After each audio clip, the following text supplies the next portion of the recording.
time to level up a few thousand degrees with the Lavahot Podcast and host Joseph Connell Jr. You'll hear from ordinary people who are doing extraordinary things, from tech startup CEOs and marketing professionals to authors, investors, and sales trainers. This show will be packed with information to help you level up in life or business, taking you from on fire up to lava hot. Hello and welcome to the Lavahot Podcast. I'm your host, Joseph Connell. Today we are going to be talking about real estate, from buying, selling, and real estate investing. I have the privilege of having a good friend come in today. With the state of the real estate market and where we are in 2023, I had some questions, and I know that my good friend Barry was going to have some answers for me. But let me tell you a little bit about Barry Zeigler really quick. So Barry is a prominent realtor and real estate investor. He is the founder of ZCorp Property Consulting, LLC, a thriving business that was established in 2012. Barry's company has successfully managed nearly 100 homes across 4 states and 2 countries. Barry, welcome to the show. Hey, thanks. Thanks for having me. Yes, sir. Yeah, I know we've been going back and forth trying to get this all lined up, and I'm happy you were able to make it just before Christmas. And yep, I'm sure this time of year probably gets a little chaotic for you. I know it does for me. Oh yeah, trying to get those Christmas presents. I'm working on 3 projects, getting ready to buy another one. So yeah, it's been busy. Yeah. So yeah, as I said in the intro, the goal of today is to really just dive under the hood a little bit. 2023, I know the past really 4 years, 3 or 4 years, the real estate market has been crazy with big highs, big lows, everything in between.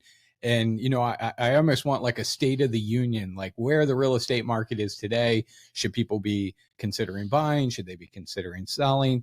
And then I really want to talk about the investment side. This show being dedicated to entrepreneurs, investors, sales professionals, people that usually have disposable income or money that they can invest. I definitely wanted to be able to feature a guest that could speak to the real estate investing side. So I want to kick it off just by, getting a little background about you, how you got into real estate investing, how you, became a realtor, like what kind of drove that, and then we'll kind of progress from there. Yeah.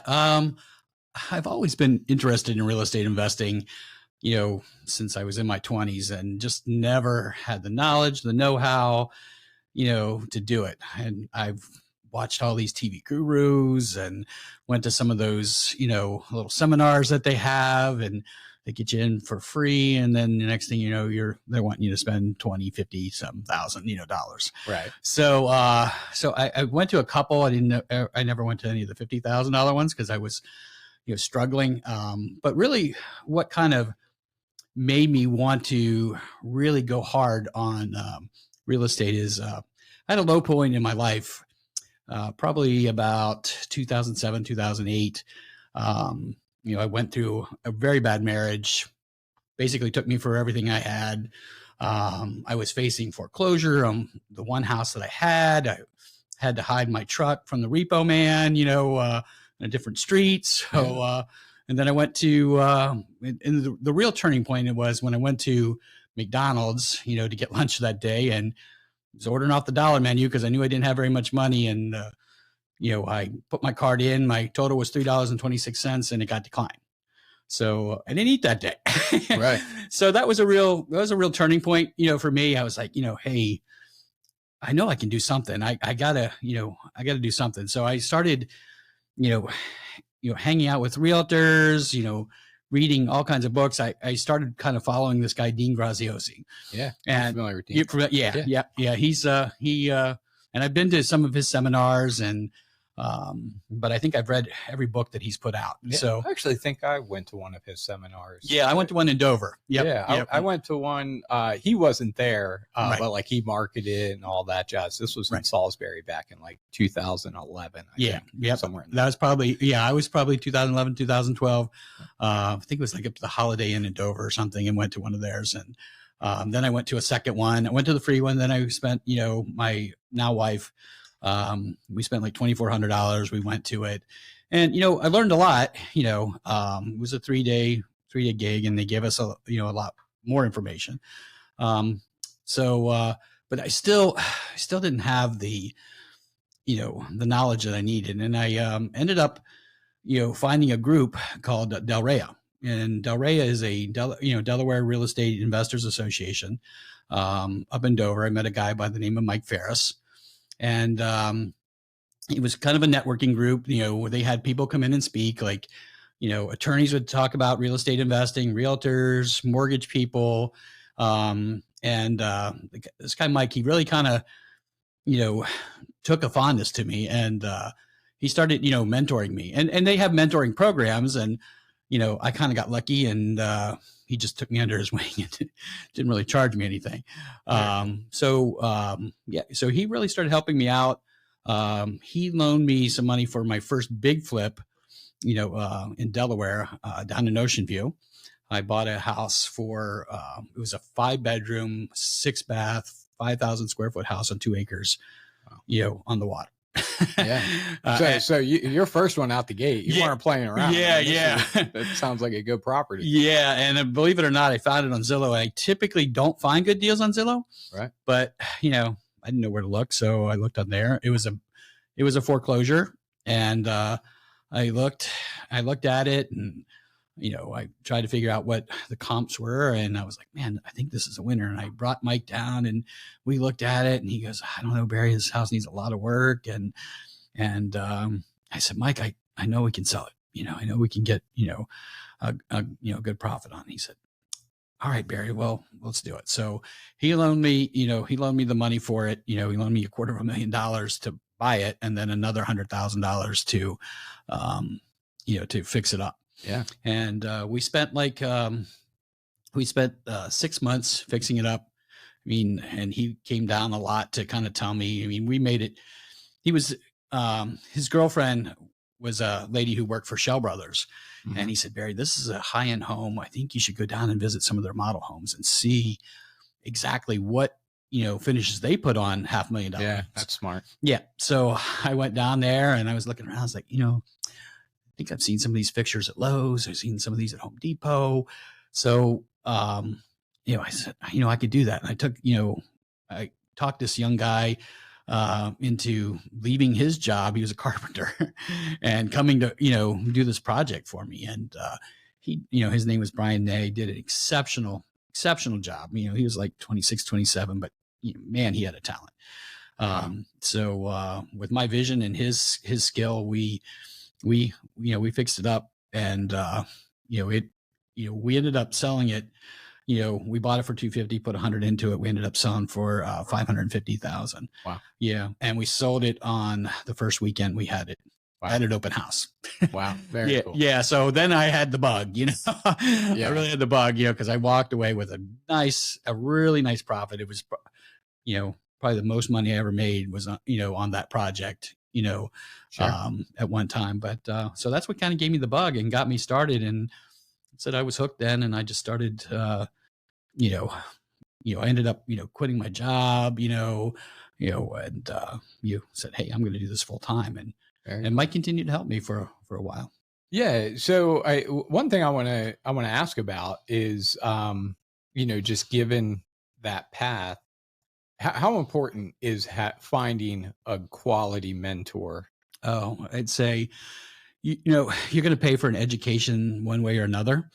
Like I said, you do want to find a mentor, and right now I'm mentoring people, and, I don't charge, but we do splits on projects and we work together. So right. I would say, don't go at it alone. It's, you have to really want to set yourself up for success and not failure. I know so many people watch these, HGTV shows, and they're like, oh, wow, I could do that. And I could do that. Right. Yeah. You probably could put the house together and do some nice things, but they don't prep you on how to purchase the house. They don't prep you on, some of the, the expense of the things, how to deal with contractors, none of that. So, and I've seen so many people, and I've had it happen to me too, where people just, contractors don't always have your best intentions. Right. And, I've paid for, things to be done, 2-3 times sometimes. Wow. So having a mentor, there to kind of walk you through it, teach you how to set up, because you really want to teach, people how to set up a company. I mean, you want to first be set up as an LLC, and then you want to find a, good attorney that you like to work with. I have 3 different attorneys that I really enjoy working with. Right. They give me, great advice, and one of them I met through Del Rey, and he knows real estate, inside and out, Right. Yeah. and he kind of mentors me as well. So he helps a lot. Yeah. For me, I've always valued finding mentors. Right. I didn't go to college. I speak about that quite a bit on the show. What I have done is I've always invested in mentors, and even to that, like a mentor, I believe does not need to be right in the same room with you. Right. I think, nowadays with technology, I mean, there's ways to be able to find great mentors to be able to help you get from point A to point Z. The best way I've ever heard it, and I think this is very true, if you look at how much money you're making and how much you want to make. So let's say, you were making $50,000 a year and you want to make $1 million a year. Your life is costing you $950,000 a year not to know how to become a millionaire. Right. So when people look at or consider investing in a mentor, even if they have to pay it, like you did, the $2,000 that led you to the next mentor that ultimately became the one that really helped kickstart things for you, right? Right. That mentor probably doesn't happen without the $2,500 that you spent at the one seminar and the time investment of the first seminar. Exactly. It becomes this journey. And the other thing is, I find that you don't always need to rely on the information of one person. There might be, in my game of marketing and sales and scaling and revenue, I try to look at, there's certain mentors I will learn more about marketing from. There's ones that I'll learn more about business from. And all of them kind of come together as like this roadmap of this is everything that needs to happen in order for a business to be successful or to hit a certain income, or, find the right builder, find the right contractor, organize the lenders. Right. So for those listening, I would just encourage that. Like if you're considering, paying for a mentor or finding a mentor, find one, but just know that might not be the end all be all. It might not, the inspiration might come from a Dean Graziosi in a book or at a seminar, but it might lead you to the next mentor that might even be that more personal one. But you will have arrived at that point. Like you will show up differently because you'll at least have a threshold of information that you at least know something, where you're not just showing up to a mentor. Hey, I want to learn about real estate. I don't know anything. I haven't invested in myself. I haven't invested the time to learn it. I just want you, Mr. Person, right, to mentor me and tell me everything I need to know without me doing any of the legwork up front. Right. So, I appreciate that side of the story, because I love that you talked about like the setbacks to get built up to the come up. Right. Because everybody goes through that. And I would imagine, in 2023, there's a lot of people that have, been in that situation where they're like, shoot, like revenue's not flowing the way it was 2 years ago. Oh yeah. And, now they're trying to look for some other opportunities. And my gut tells me this is probably one of the best markets to explore real estate investing. Is that correct? Yeah. Yeah. I believe so. I mean, right now, 2021, of course, was crazy. Everything was selling, people paying $50,000, $100,000 over asking price. And then, 2022, right after March, it just, the brakes just went on, and, things started slowing down. And I personally, some of my flips, I had to refinance, pay back my investors, and then I just rent them out. Started renting them out, holding on to them until the market changes again and come back. I did that with 4 different properties. And I only bought one property in 2022, and it was a property I had in the intentions of making a rental. I have a 5-year plan with a lot of my rentals is, now that I had to sit back, wait 5 years, because I know that, everything's a trend, everything goes up and goes down. And right now in 2023, now I bought 4 this year, 2022, I saw people, wanting to be investors like, hey, now's a great time to buy. And I watched people overpay for properties. I told my wife, I said, I'm going to sit it out for a little bit, and just deal with what we have and, go on. And, if things, start to pick up, and then I noticed, those people, I think they made a lot of mistakes, realized they overpaid. And, so they weren't buying other properties. Right. This year, I bought 3 projects that I'm, working on now. Actually, one I just finished, and then, I'm getting ready to purchase another one here, next month, getting it for a fantastic price. And because now's the time to buy. I mean, they're forecasting interest rates are going to drop down from, to 5%, I saw that. They're going to drop about 2%. So, if people think, house prices are going to go down when interest rates go down, they're sadly mistaken. People are going to start buying again, because right now they're sitting on the fence, waiting to buy, and, interest rates go down, and boom, that you were going to start, seeing the crazy, maybe not as crazy as 2021, 2020 and 2021, but, it's going to be struggle. Right. Even right now, I'm a realtor as well. I've got several clients, that I, have worked with, and there's a certain price range right now. Anything under $350,000 is still getting multiple offers if it's a decent house. Right. I've got one young lady, we're working on her second home, purchase, and we've probably got outbid in the past 8 months 4 times. Wow. And she was at one of them, she was $40,000 over asking price, and she still got outbid. Wow. So it's there, Yeah. So it's interesting, even though, interest rates are higher right now. Mm-hmm. What's the adage? Date the rate, marry the property. I think is something like that. Yeah. Date the rate, marry the property. Exactly. Yeah. Because, you can always refinance, when interest rates go down, when interest rates were down to 3, everybody was refinancing. I think most of the things that, loan companies and lawyers were doing were refinancing. Right. Probably half their business was, refinancing. I'm sure. So yeah, purchase it now where the prices are low, because as soon as those interest rates go down, the prices are going to start to go up, and you're going to see more and more multiple offers. Yeah. Yeah. It's interesting, even with interest rates as high as they are currently, that you still have homes, especially within that like really medium income household type of threshold, multiple offers. Yeah. Oh yeah. Yeah.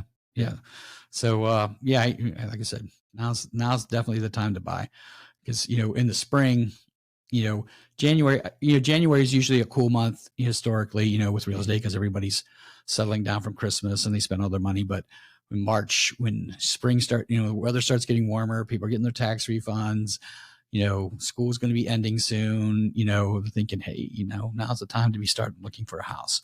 Right. So I would encourage you, January and February, start putting bids in. Yeah. Start putting offers in, on houses, I'm doing it. So, the smart investor, or even if you don't want to be an investor, you just want to buy a home, will buy now, refinance later, right, when the interest rates go down. Yeah. So I want to talk on that side of it, because naturally you are buying properties. You bought 4 this year. Mm-hmm. Do you anticipate picking up more than 4 going into next year, or about the same? No, you know what? I used to do like between 10 and 15 a year. Mm-hmm. And it really got to, I had the McDonald's mentality, if I sell a lot of hamburgers, I'll make a lot of money.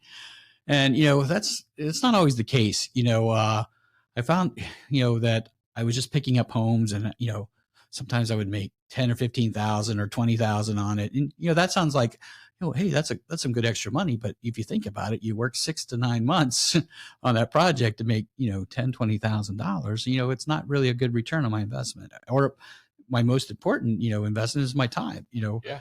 So I try to stay, less houses. I'm just totally 2022 just really made me think, what, and COVID as well, trying to get stuff. And I'm like, man, I'm going to stop doing these little, trying to, buy the big, sell the, the hamburger and, sell the Ruth Chris Steakhouse, Right. Yeah. kind of deal. I want something that's more of a home run. So if I'm not making $40,000 or $50,000 on a deal, if my numbers show that I'm not making more than $40,000 or $50,000 on a deal, I'm not buying it.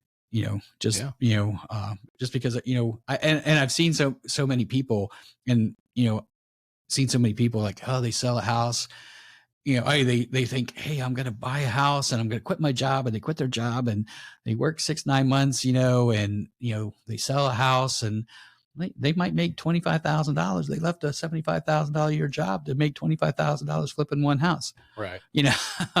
So, do a couple. My goal was to do 3 or 4 a year, and I'm kind of to the point where, I'm 55 years old, I think, I want to work, my dad always said, work with your head and not with your back, even though he worked with his back all his life, but, right. So I want to work more with my head, find the properties with bigger spreads, and do less houses. And lately I've been, taking on more of the role of mentoring people instead of trying to do it myself. Cause I get approached all the time about, hey, would you mentor me, or, hey, can we do a project together? And I finally just, said, well, yeah, sure. We kind of evaluate what they bring to the table, either money wise, sweat equity wise. And then we kind of evaluate the percentage, of the net profit, in the end, when we sell the property. So, I have my trainer, he's been training me, off and on since 2017, and we've been talking about, this for a long time. He's like, Barry, one day I know I'm not going to be able to train people, cause I think he just turned 47. Right. And he said, I need to have something, to fall back on. And so he said, would you train me? I was like, okay, well, what do you got to bring to the table? And he said, well, I don't have a lot of money, but I'm willing to, put a lot of sweat equity in it and just, help out. And, to be honest, he's brought the least amount of money of any people that I've been, mentoring, but he's probably done the most work. Yeah. So he's definitely making up on that sweat equity side. Oh yeah. Yeah. He's there to meet the contractors, the inspectors, he's gone to get the permits, and, and he's the one that's really getting the great education on it because, because that stuff you don't just forget how to talk to contractors and how to organize a project or bid on materials or price materials and open, whatever you have to with the state in order to actually go through, like pull permits and all that jazz. Yeah. Yeah. So he's done great. I mean, he's, he loves it. He gets off, work from training about 1 or 2 o'clock and, he goes and meets contractors, checks projects. He's doing awesome, so yeah, he's been great. And and I have people that want to invest money and they want to help out, they'll go do a kitchen design, I usually, people are going to think I'm crazy, but I usually go to Lowe's and do the kitchen design, cause you can get some great cabinets there, great price. And, they give great discounts for, a certain amount of money that you purchase. Yeah. I have 2 questions around, like the process of flipping a property. The first one is, on the front end, finding the deal. I know you mentioned that you rarely find anything on Zillow, which I think is probably the most popular platform to be able to go do a search for a property, especially if you're, we'll say a passive investor or a casual, want to be real estate investor. That's probably where they start. Is looking at Zillow just to see what's out there. That's where I started. Maybe brainstorm some ideas and get some inspiration. But my gut tells me that you have other methods of being able to find great properties in a marketplace. And I'd be curious to know what that is. Yeah, there's several ways. And one of the ways is, I mean, you probably noticed that I promote myself as being a real estate investor on Facebook, Instagram, constantly. my wife says I kind of, drive her crazy, and my kids are like, Dad, you're always on, you're embarrassing. And I remember my father saying, what are you doing putting your business on Facebook, son?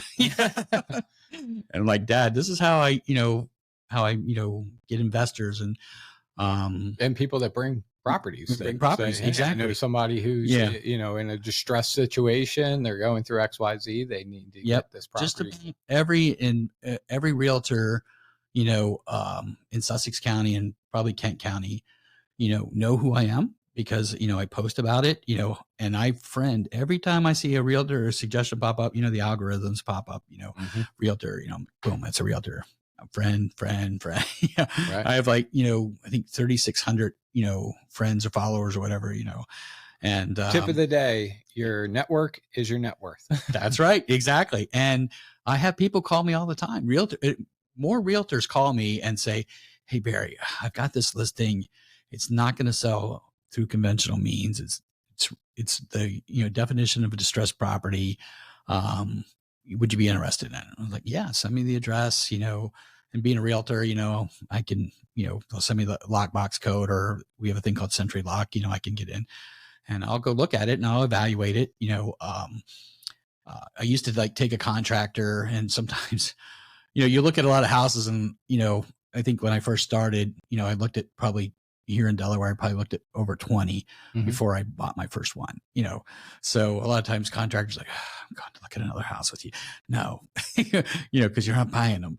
But I've learned to just through the process and experience, how much everything's going to cost and what to look for. Right. And I actually at one point in my life used to do construction sales. So, it kind of helps a little bit.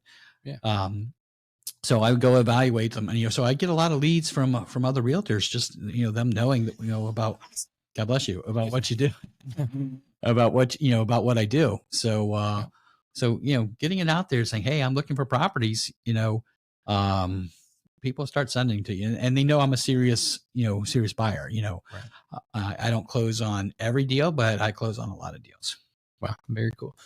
I'm curious, what have you found makes the most impact on the sale of the property via upgrades, like kitchens and bathrooms? Kitchen and bath. That's always it. Yeah. I try to do a nice job on kitchens, because really, the old saying, happy wife, happy life, so although, I think my wife likes the kitchen more, but I think I do more of the cooking. My role is, I do the cooking. She does the clean. She cleans up afterwards. So, our marriage is good, solid that way because, right. We take turns, but, kitchen sell, for, usually typically for women and bathrooms, master baths. I usually try to do a master bath, really nice. Like, I don't know if you saw the Lincoln house that I just did. The master bath there has a 9x4 shower. And, oh, wow. Yeah.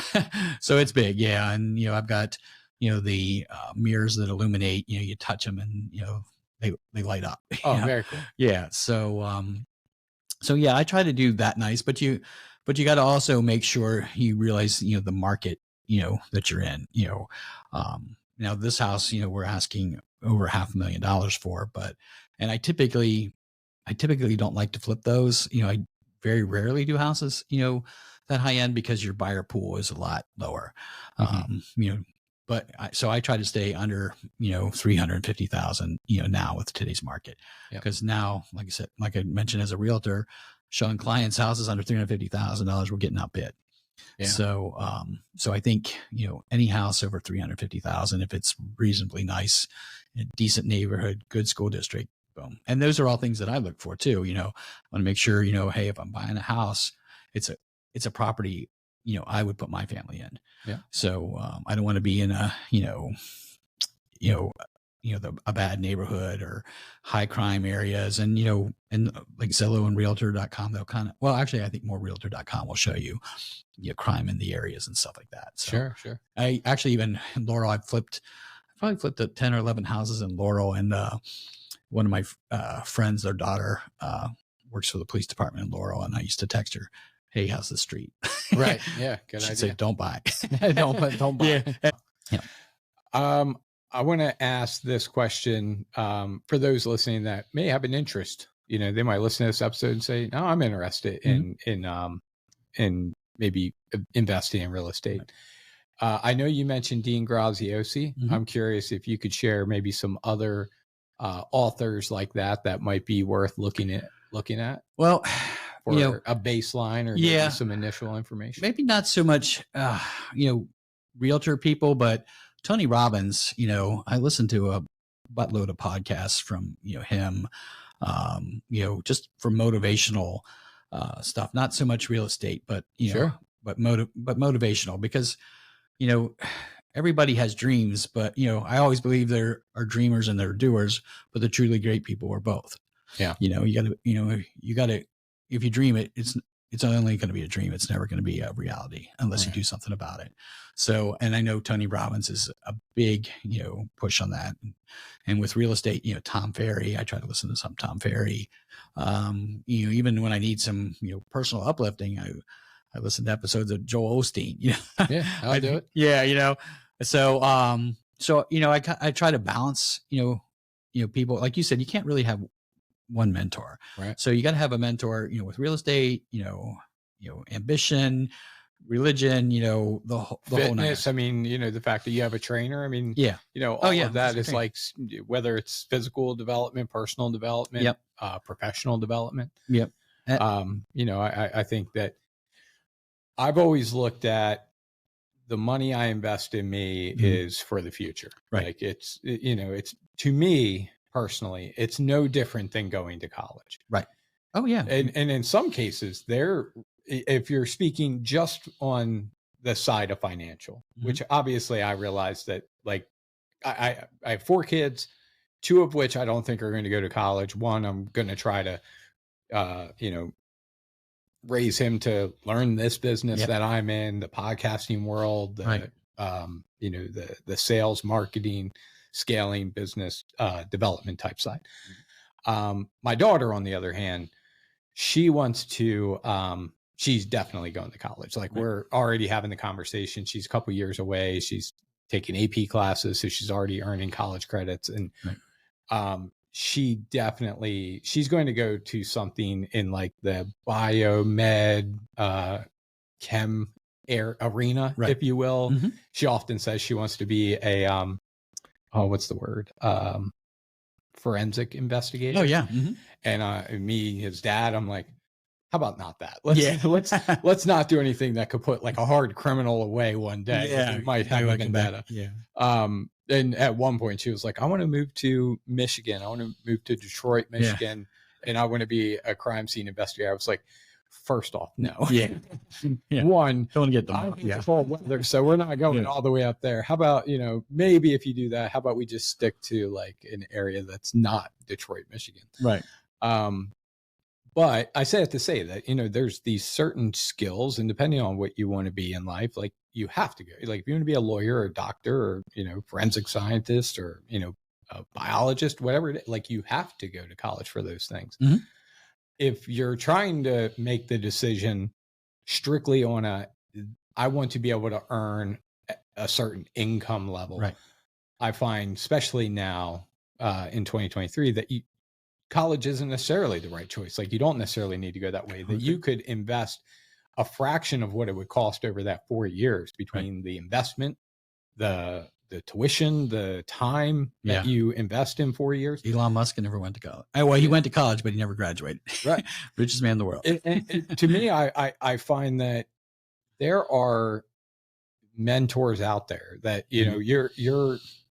you can invest in learning information from certain mentors at a fraction of the cost that can make you a ton of income. Like going to a seminar and learning about real estate, and it was $2,500. That was the investment. And obviously there's more, time investment and all of that goes into it. But, you can build and develop a business nowadays very easily. Right.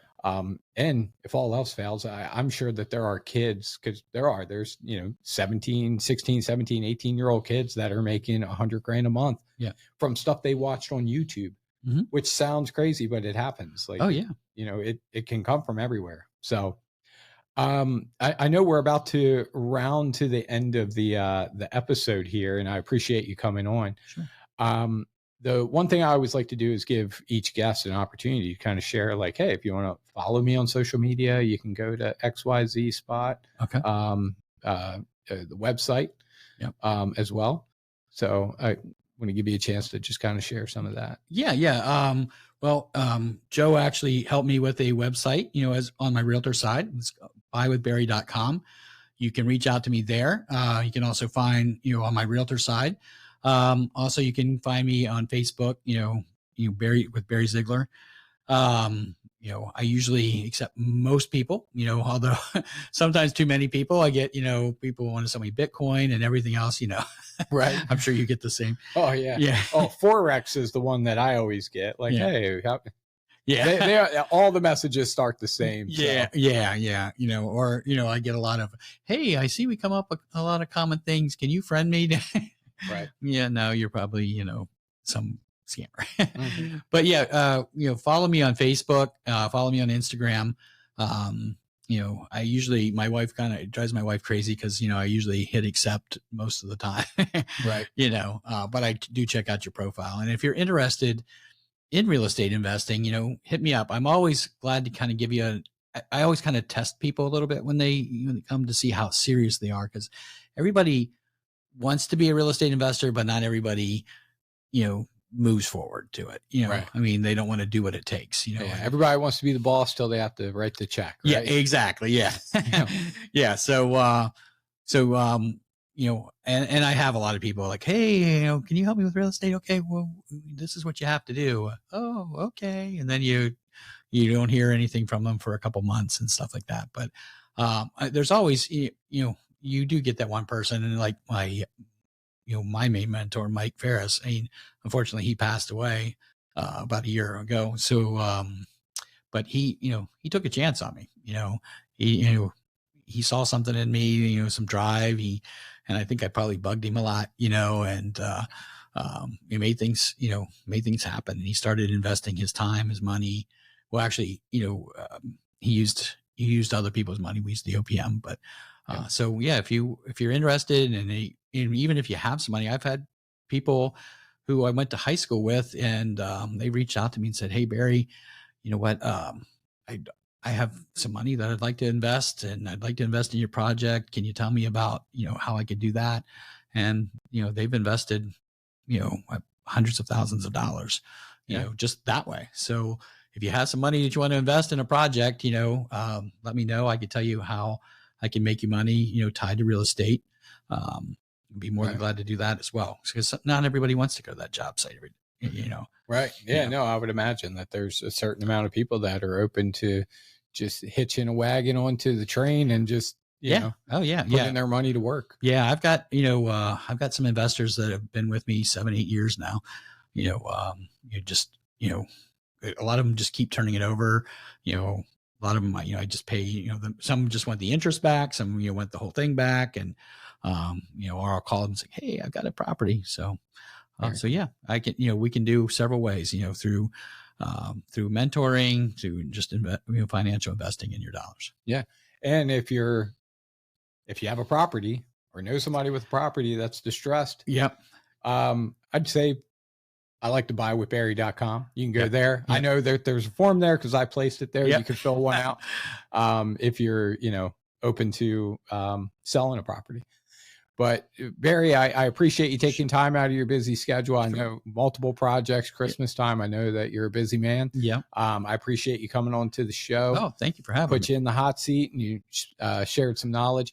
For those listening, just know that if you go to the lavahotpodcast.com and you just search for Barry, you'll see this episode. So that, on any platform, podcasting platform, Spotify, Apple, so on and so forth. You'll see it there. You'll also see a link to the YouTube video so that you can watch the full video. And in addition to that, you'll see Barry's bio. We'll also feature his website, his social media handles, everything you need to be able to reach out to Barry. But with that, that's a wrap. Barry, All right. again, thank Sounds you great. so much for coming on the show. Thank you for having me. It was great. It was a fun experience. Yes. It's time to level up a few thousand degrees with the Lavahot Podcast and host Joseph Connell Jr. You'll hear from ordinary people who are doing extraordinary things, from tech startup CEOs and marketing professionals to authors, investors, and sales trainers. This show will be packed with information to help you level up in life or business, taking you from on fire up to Lavahot. You've been listening to the Lavahot Podcast with Joseph Connell Jr. Do you want to level up your business? Then visit us at golavahot.com for a